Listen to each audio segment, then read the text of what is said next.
And first tonight, one of the state's most powerful politicians, House Speaker Scott Saiki, is talking publicly after losing his re-election bid. Our Eddie Dowd has more on the impact of his departure and insight into who could take his place. To understand the importance of this race, you have to look at the state capitol, where there are two very powerful state lawmakers, the Speaker of the House and Senate President. They both have tremendous influence on what becomes law in the state. For example, legalizing marijuana, which Speaker Saiki voted out, they now have to select a new speaker. Obviously, you wanted the election to go somewhere else. What are your thoughts? So are you bitter, mad?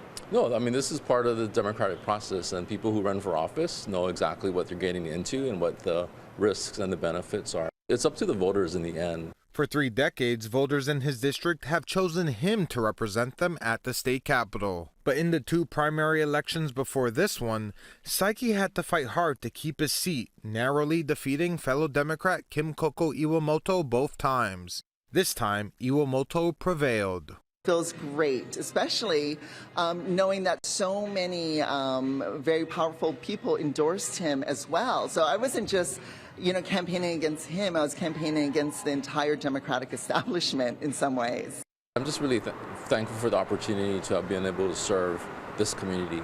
His loss is being felt by Hawaii's governor, who endorsed and campaigned for Saiki. On election night, he spoke about what his defeat could mean. It will be somewhat of a shock to the system at the legislature. He's been a great speaker for my administration. He helped us pass the tax break of the century. Political analyst Colin Moore says House lawmakers could choose the first female speaker to replace Saiki. But I think it's likely that Representative Nadine Nakamura is going to be very competitive for that position. She has been in the House for a number of years, but being majority leader, that tends to indicate that you're often the next in line to become speaker. But of course, these things can be somewhat unpredictable. Kauai Representative Nakamura was first elected to the House in 2016. It would be a huge honor. We have not had a woman leader in the history of Hawaii, so it would be a huge honor. As I said, we have ongoing discussions, and we will speak to you when we're ready. House lawmakers say they won't officially vote on a new speaker until Saiki's term ends in November. His incredible leadership is something we have to build on now, and we are moving in that direction. Eddie Dowd, Hawaii News Now.